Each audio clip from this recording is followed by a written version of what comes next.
You know, I thought I'd be 40 or 50 when this happened.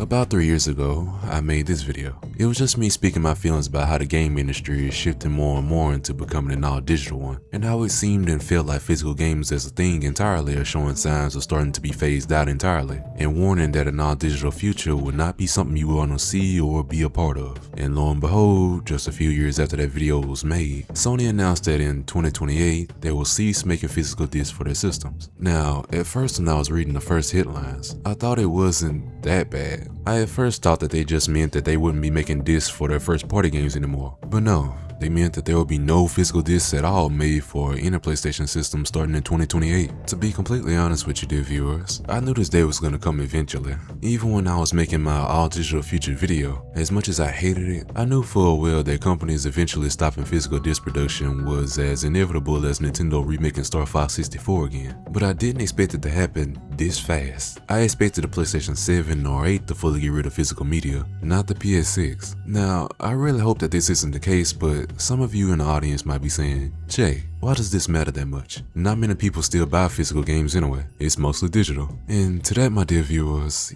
yeah, you're right. Kind of. Physical game sales have declined more and more as time goes on, but just because not that many buy physical games anymore, that doesn't mean that the very big advantages that come with physical media goes away. For example, cheaper prices. Once physical discs stop being manufactured, the only way to purchase your games would be the PlayStation Store and that's it. And as you all probably know, digital games don't exactly depreciate, at least not as much or as fast as physical games do. Let's take a couple of games for example, Nier Automata and Nier Replicant. On Amazon, at the time of writing the script, a physical copy of Automata is $21 and digitally on the PS Store, despite the game being 9 years old, is $40. Yes, it's still lower than the $60 price tag it originally dropped at, but it's still not $21 like the physical version. Now let's look at Replicant. On Amazon, its physical copy is $26 right now, while its digital counterpart costs a whole $60.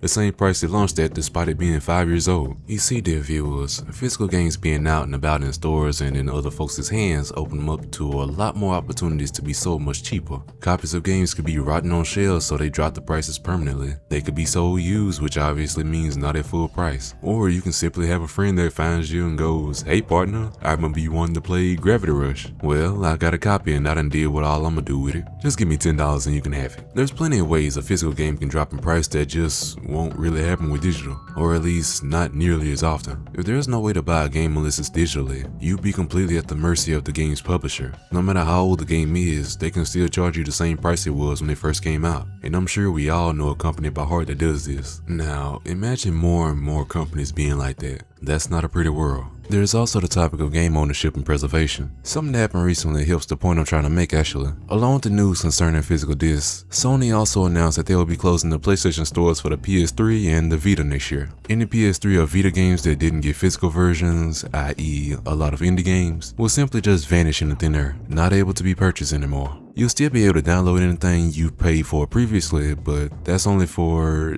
the foreseeable future. If there is, let's say, an old game or DLC for an old game that you've suddenly taken an interest in, or a game that you didn't even know existed until after the store is gone, you'll just be out of luck. Consoles in general barely give you any real way to preserve your content in the event of its digital store sunsetting or a game getting delisted. In fact, Sony's about to snap their fingers and delete like 550 some movies from PlayStation accounts that were paid for by said accounts owners without any kind of refund or compensation because Sony lost the licenses to the content. Movies that you paid for with your hard-earned money gone like you never owned them at all. In fact, you actually never owned them. Same with digital games. You don't own any of them that you buy, especially on consoles. You effectively just purchase a license to play any game you quote-unquote purchase. If a company decided to one day just take that license from you, they can, and you'll just be left without that game in your account and there's nothing you can do about it. A company can't touch a disc though. As long as you have it or as long as there's physical copies of a game somewhere, a company can remove it from every single digital store in existence and the game will still be obtainable and playable. Now, I'm not gonna sit here and tell you that a game that's only available through physical means because of a store closure or a delisting will be cheap, but the game will still be obtainable at the end of the day. Sony going completely all digital just gets rid of this. There's no way to preserve or truly own your games on an all digital console. If the PlayStation 6 releases without a disc drive, as soon as the PlayStation Store goes down on it, it'll just be a ticking time bomb before before turning into just a paperweight. There's also the risks that come with having your entire game library being all digital and tied to your account. As many times PSN gets hacked, along with all the other ways to lose your account, you can easily lose your entire game library in less than an instant. There's just so many downsides to a decision like this. An all digital console just feels like a system that you don't even own. Due to their sheer nature, modern consoles already don't have many ways at all to preserve your games and give you a little peace of mind. Physical media is pretty much all you have, and taking that away would just turn your console into what's literally just a PC without any benefit that comes with a PC. Everything's closed off, so you can't buy your games anywhere but its respective store, meaning companies will always have full control over the prices you pay. Backwards compatibility on anything that's not an Xbox is a joke, so game preservation is pretty much non-existent. You have to pay to play online. Heck, the main argument for consoles over PCs ever since the war between the platforms started was that consoles are simpler to use and also cheaper. Well, it's 2026 and finding, downloading, and updating games are as simple as they are on the console. And there's even Steam Big Picture mode if you want a console-like UI, and the PlayStation 6 is probably going to be $1,000 because everything's beyond expensive now, so genuinely, what point is there to get a PlayStation if you're not interested in the exclusives? Just get a PC at this point. And before you ask, Jay, isn't PC gaming also all digital? Won't you have all those downsides there too? Yes for the first question and no for the second. You see, my dear viewers, the PC gaming platform is very open, and Steam is a lot more kind when it comes to ownership of games. Yes, you're still buying a license for games, but even without Steam, as long as there's no other DRM on the game, if God forbid Gabe Newell gets drunk one night and somehow blows up every Steam server on the planet, nothing will happen to your games. You'll be able to run them just like you always did. And while you won't be able to purchase new ones from Steam, Steam isn't the only place on PC you can obtain games from. There's GOG, the Microsoft Store, Literal Garbage, and just about every other store that sells games. Speaking of GOG specifically, they even specialize in providing games that have no DRM attached to them at all. They're not tied to any server, store, or anything. It's like if you took a disc and downloaded this content onto your PC. And if some way, somehow, every game store that exists on PC shuts down, there is always piracy. And as bad as this may sound, piracy is the reason why even if everything goes to crap with stores on PC, our games will still be obtainable and playable. In fact, games that were once thought to be lost to time became widely available and playable again because of piracy. It's the ultimate form of preservation. No matter what happens on PC, there will always be ways to play the games that you've paid for. You simply just can't get that on console, especially an all digital one.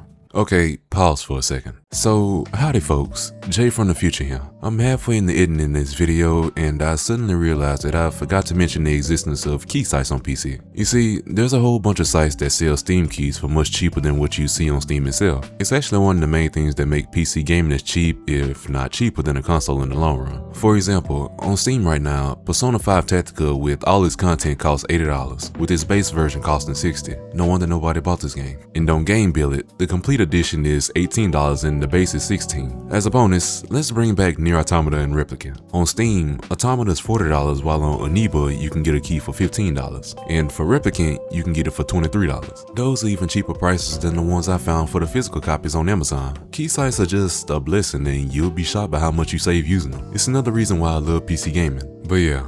Also, this is completely random, but I just need to say that around the time I'm recording this, a new Persona 4 trailer got dropped and Rise looks just as fine as she did 18 years ago. And my day cannot be any better because of it. I'll talk more about the game soon enough, but anyway, yeah, that was all I wanted to say. Enjoy the rest of the video. You know, it feels kinda wrong and a bit like I'm just sounding like a PC shill and a blind fanboy since I talk so highly of PC gaming so often. But I mean, what else can I do when I can play Drakengard 3, a PlayStation 3 exclusive on my PC, but not on any modern PlayStation console? When I don't ever have to worry about a company just snatching my games away from me. When I don't ever have to worry about my PC becoming what's basically a brick someday. It doesn't make sense why you wouldn't just choose to get a PC instead of a PlayStation after Sony dropped the news. I already had no interest in PlayStation anymore after they dragged Cat and Raven behind the barn and put a bullet between both of their eyes so they could just go make more movie games. But goodness gracious, I didn't think that they could make me even less interested in the console. It's all just a genuine shame, man. What makes it worse is that one of the things PlayStation was dunking on Xbox 4 back when the PS4 and Xbox One was revealed was the fact that on PlayStation, you can easily share games with your friends by simply just handing them your game.